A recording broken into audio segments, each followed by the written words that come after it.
Hi, this is Dr. Kimberley Linert, author of Visualizing Happiness in Every Area of Your Life and host of this podcast, Incredible Life Creator. And today I have with me Nikki Clarke. Hey, Nikki.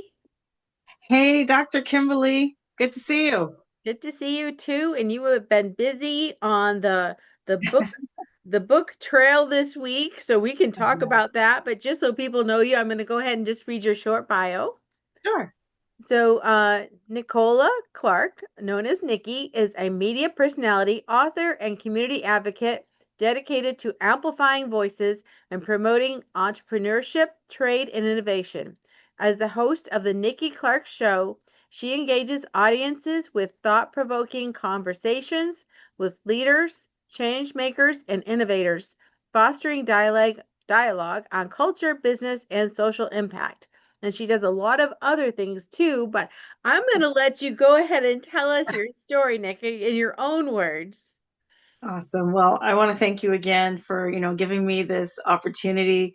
And Dr. Kimberly, just like you, I'm so, you know, so passionate about meeting people and hearing their stories. But when it comes to being on the other side of the couch, so to speak, of, being in that interview process, sometimes I get a little nervous, but I'm going to do my best to share my story. So a little bit about me, I guess. The short version is I was born in Jamaica and grew up in Montreal. And how did I get to Montreal from Jamaica? Well, in the late 60s, there was an immigration policy that allowed West Indians in the Commonwealth to come to Canada with, kind of special privileges. And Montreal was the port of entry for people from Caribbean nations. And that's how we ended up there. And I grew up in Montreal, so I speak French and English. Um, my formative years were there, developing things that I'm still passionate about, which is, connecting in the community, short story writing, performing, and, also being able to advocate for, certain marginalized people in the community. So that kind of honed my skills and my abilities.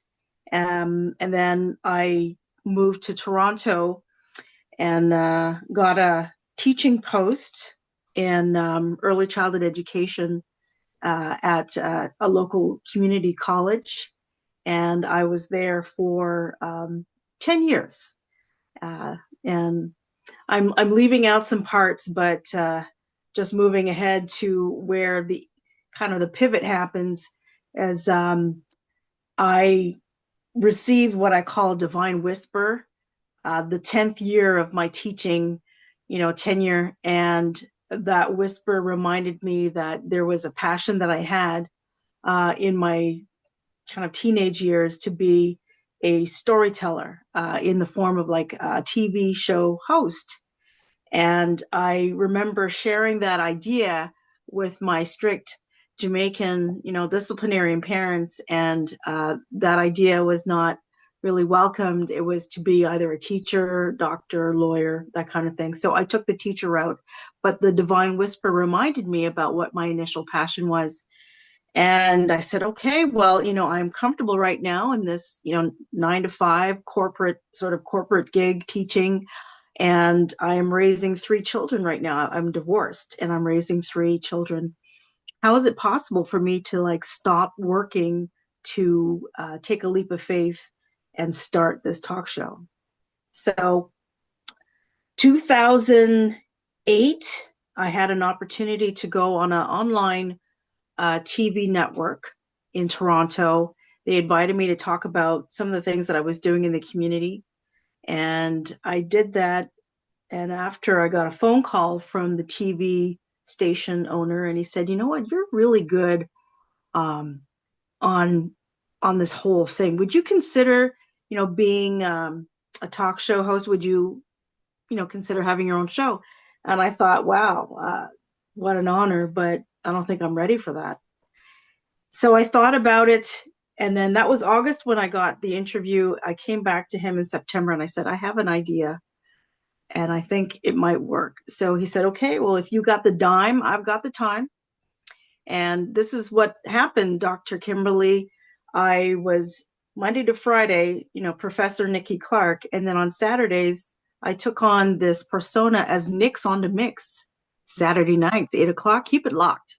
And this is where I was able to tap into my creative abilities and have some fun, come out of the, I don't know, I wouldn't say the mundaneness of what I was doing. I really enjoyed teaching, but I could really, develop some of the things that I used to enjoy doing in my former years. So I have the show now. I have a slot, but I don't have guests. How do I get guests? So I send out a message on Facebook.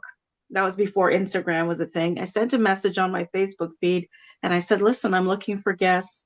If you're interested, reach out to me. So I got a message from this young man named Abel. And I remember meeting him at another event, and he was performing at an open mic. And he said, Miss Nikki, I'd like to come on your show. And I said, okay, well, just remember, it's going to be live. It's on the internet. We're not editing anything. Just come with your A game. So he came on the show and he performed and blew everybody's mind. And then, would you know, Dr. Kimberley, several years later, Abel became the Weeknd, internationally known Weeknd superstar. So what that did for me was it gave me confirmation that I needed to move forward in this passion that I had. The divine whisper wasn't going away until I said, okay, yes, I completely commit to it.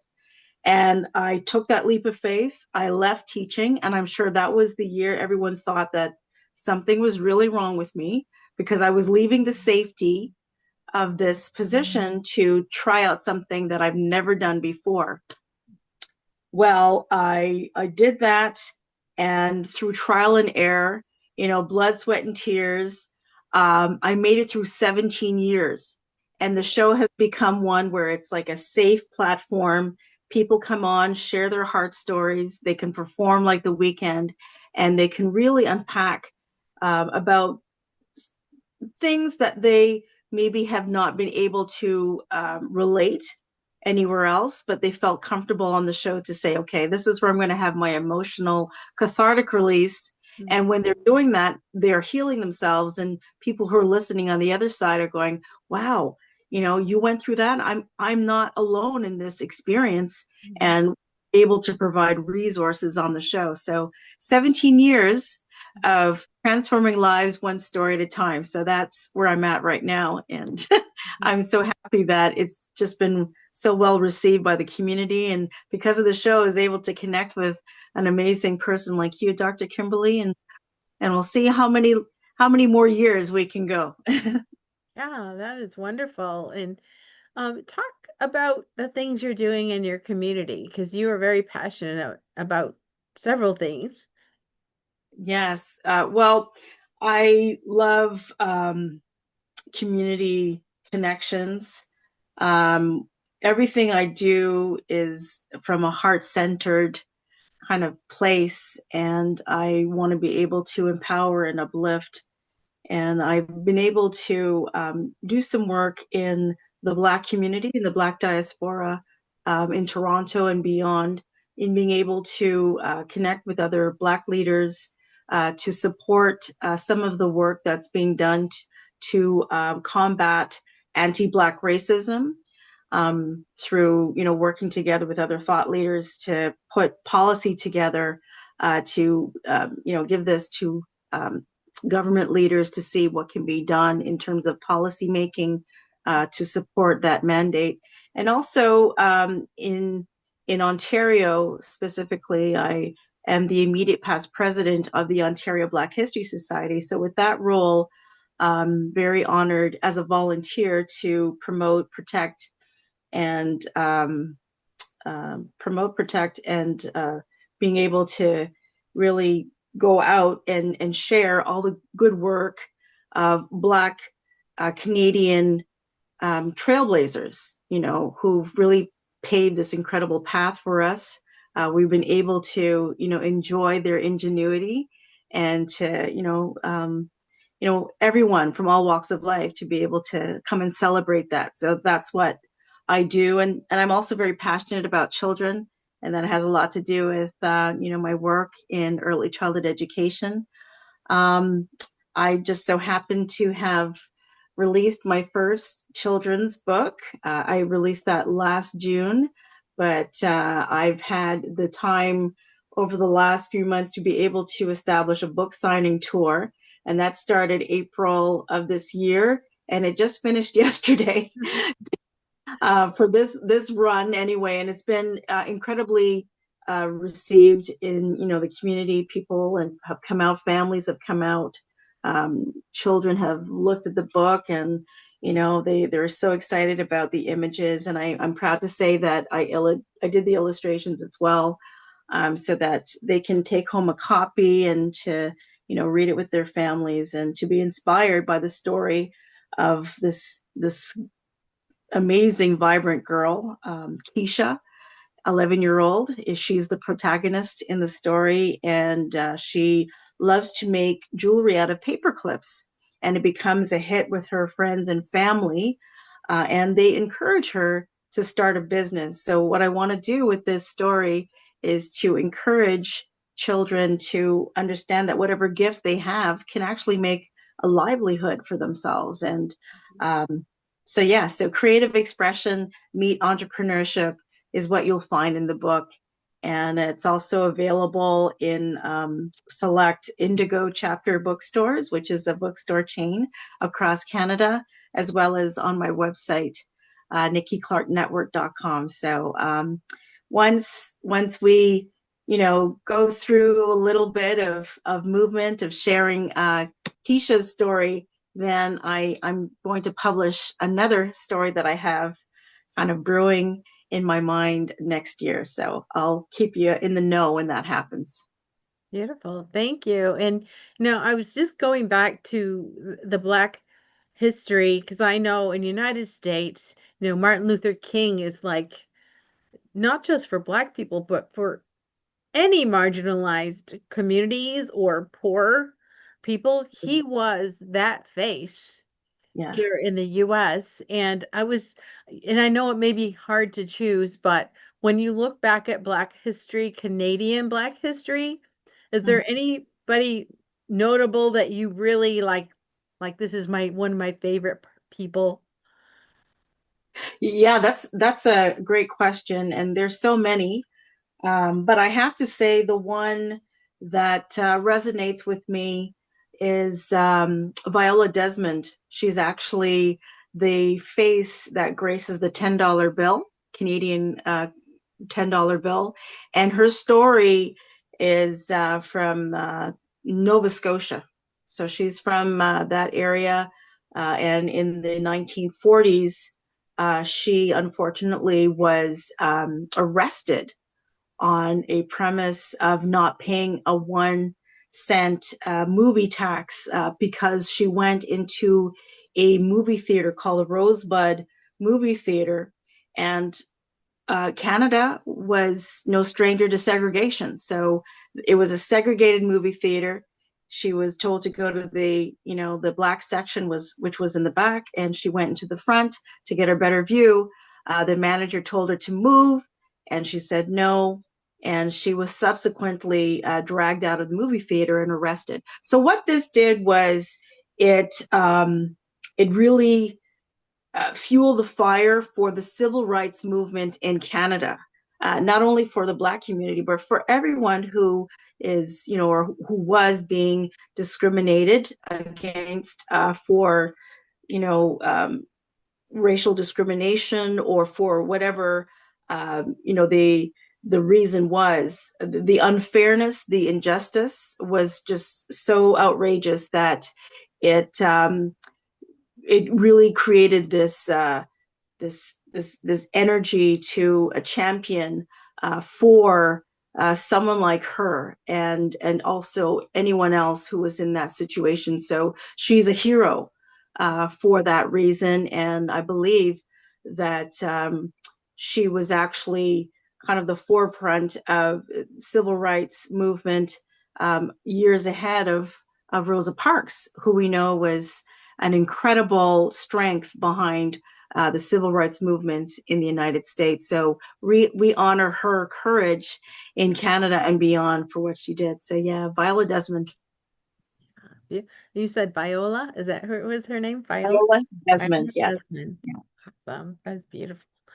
Now, I know when you were telling your story, you're just kind of giving us a brief overview of your story. And you said you started your show and you had it for 17 years and you kind of glazed over the fact that, you didn't really tell us everything. Like, how did you go? So many entrepreneurs ask me this when they're trying to make that leap to their Yeah. next new thing. Mm-hmm. So you were being successful on your Saturday show. You had a Mm-hmm. full-time job. So how Yeah. did you actually work all that out, figure out, okay, how am I going to cover my bills and do everything, take care of my three children and jump to this new thing? Yes. Well, I did it gradually. It was one where I got into this routine of working 9 to 5 and then using part of the money from my full-time position to fund the show. And then when the weekend, well, able at the time and then became the weekend, um, there was all this interest, to be on the show. I had people from Tupac's record label reaching out to me. I had Motown record label reaching out to me, and they're like, "Yeah, we heard about your show. Can we put our artists on your show?" And I'm like, "Just give me a minute." Yes, like I can't believe all these people want to just come on this show, this little idea that I had, And I said, "Oh, sure, come on through." And it just started to like really expand. So I had viewers from Asia, the United States, parts of Africa. They were reaching out to me online saying, "I just got to be a part of the show." So I said, "Okay, Nikki, you have to make a decision. Are you going to stay teaching and marking on the weekends and then doing the show? Or are you going to just really like dive in and take this leap of faith?" So it was a very hard decision in terms of leaving the classroom because I really love teaching. But I said, I don't know what's on the other side of that fear. I think it was the fear that was holding me back, the uncertainty. And I said, okay, this is it. So I took a leap of faith. 2009 is when I fully dove into the show and I left teaching. And I remember I was a very tearful farewell party in my classroom and students that trying to convince me not to go. And I said, no, I have to take this chance. And I can't do two things well. Either I continue teaching or I do the show and see what happens. And, no regrets. It wasn't easy. It wasn't easy because I made a lot of mistakes, Dr. Kimberly, because I was so passionate and so overwhelmed by all this, this newfound attention from all over that I was fans of, and they were coming to me, seeking me out to support them. I didn't really look at the business gaps, like the funding part, like the marketing part. I knew how to do it, but to do it full time is on another level. So yes, the show met success, but I had to get caught up in terms of how to sustain it. And I learned through trial and error how to do that. So yeah, I had to come up with a business plan after I executed the business, and then I had to come up with investment tiers. Then I had to put together a press kit. Then I had to put together a marketing scheme, and then I had to delegate. So that also required funding. You could only ask people so much for favors and to volunteer. You have to be able to compensate for a team. So this took some time. And I would say the first 5 years, I thought, I don't know if I can do this anymore. I know people are liking the show, but I don't think they know how many sleepless nights and tears I had trying to keep the show going. you know, um, and then my kids were like, "Oh, mommy, you're on the computer again." So there was a sacrifice too of my time. Mm-hmm. and my family time, because I was pouring into something that I knew had the potential. I saw the light at the end of the tunnel, but I was like, okay, I'm not quite sure how to get through this tunnel, but I had the vision of what it would look like. And I'm grateful that I hung in there, um, and made it through this long. So I'm at the point right now where I can take the wisdom that I gained through these experiences, the good, the bad, and the ugly, and I can teach. And that's the good part of what this journey led me to. And I'm very humbled and honored to say that I've received numerous awards for what I've been trying to do to support people. And I wasn't doing it to seek credit. I did it because it was just a fun thing to do, Mm-hmm. and to sit back and hear people's stories, and to actually be healed by what people were sharing. So it was kind of like kind of selfishly motivated. And then I realized that it'd become a community platform. So I'm really proud of how that was built. So right now I'm able to actually take on interns from different high schools. I'm actually reaching out to them and organizing tasks for them, because they believe in what the show does to support, those who are gaining experience in marketing and communications and event planning. So I'm teaching them those skills. And also, I've set up a curriculum called the Clarke Media Arts, where I've developed a curriculum to go into schools and to be able to help children who may be thinking of a career path in the media arts to get these skills, provided to them, taught to them. And yeah, definitely continuing with public speaking and sharing my story to help those who may be feeling like they're stuck in certain areas, whether personally or professionally. Hopefully my story would be able to, inspire them. And yeah, I'm proud mommy too, 3 grown children, and I've still been knocking on the door asking for a grandchild. I have a grandpuppy. That's about what I'm getting right now. And traveling, I'm excited about doing some more traveling to Africa. You know, one of the places I've always wanted to go is Zanzibar.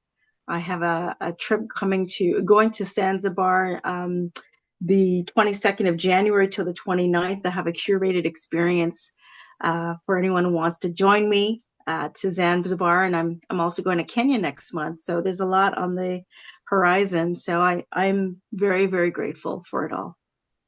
Beautiful. And through all that you went through, especially at the beginning, did you have a mentor or anyone that was helping you with some of that stuff? Because that was a lot to figure out on your own. Um, you know what? I I had I had indirect mentors, I would say. Oprah was mine for the longest time. Sorry, my lamp went out. And I thought, yeah, this is the basis of what I want to establish. So she was my indirect Mm-hmm. mentor. My father mentored me in the business aspect because of, his leadership in business in Montreal. But everything else, I have to say, I figured out on my own. I had to do a lot of researching, uh, you know, taking courses. Uh, and I always encourage people, like I always tell people, I'm an active student. I never think I know enough. So if there's a free course online, if I can go to a seminar, if there's an investment package, a price that I have to pay, like I'm willing to do it, because I always want to, be the better version of myself. So I like to impart that, desire to, onto people, that they should really want to keep improving.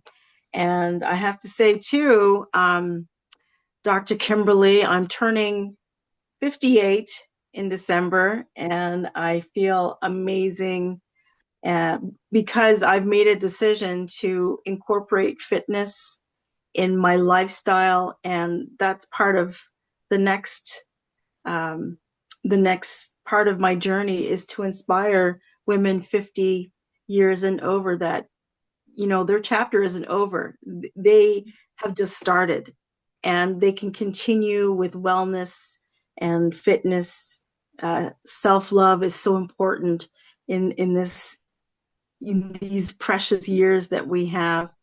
And I want to be able to be an example of that. Um, so I have been selected as one of the finalists for the Miss Canada pageant. Mhm. That's coming up. The finals will be July of 2026 in Vancouver, British Columbia. So this is my way to, encourage that whole idea that, you're beautiful at any age, but certainly 50 plus, you just age like fine wine. You just get better. Yeah, for sure. Yeah. So, I had a question about your show and that it was, so international. So Yes. a lot of times when we think about marketing, we think about, who is our avatar or where are we going to market? But it seems like y- your avatar was everywhere. So when you did marketing or when you do marketing now, how do you actually create that and how do you position that? In the beginning, because of the internet presence, it attracted people from different locations, different demographics. But I narrowed it down to a specific age group. The kind of 30 to 60 crowd. I call it, this the group that wants to feel good, look good. Majority of my viewers are women and also entrepreneurs. So it's kind of narrowed down to that niche. And the show is available online, but it's also on a TV network called Afro Global Television. And I've been partners with them for about 4 years now. So the show is on 6 cable channels across Canada.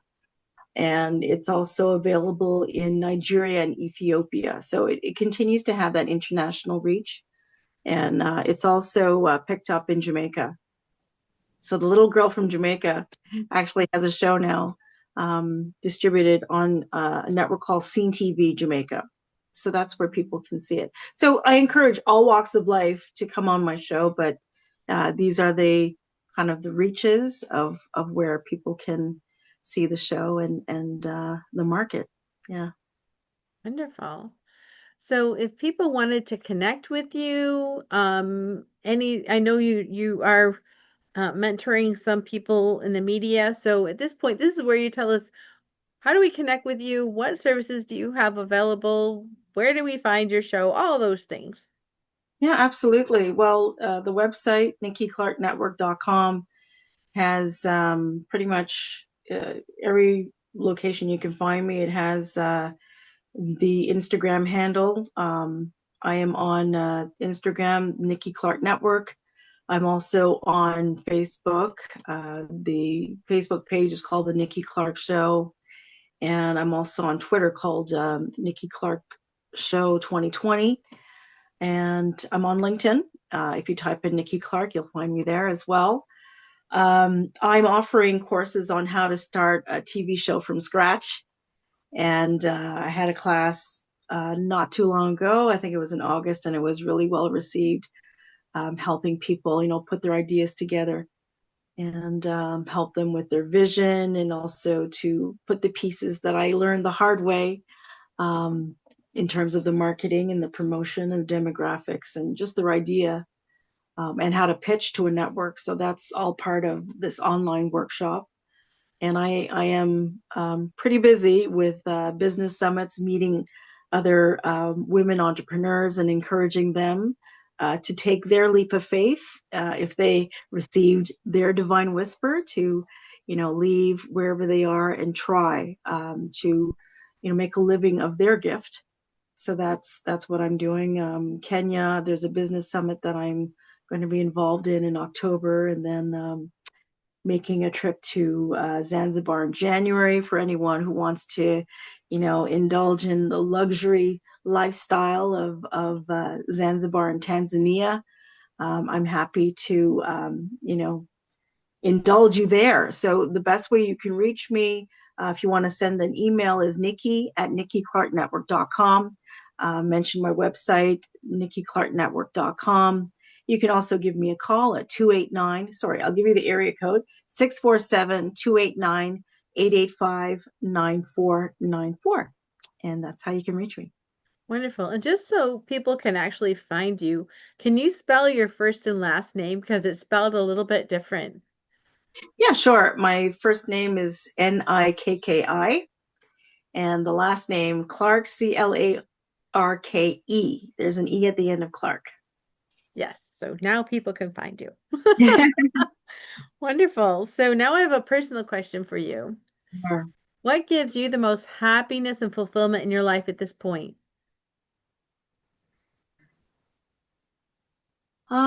It's always been music for me. Well, number one, my children. But after that would be music. I say music is my love language.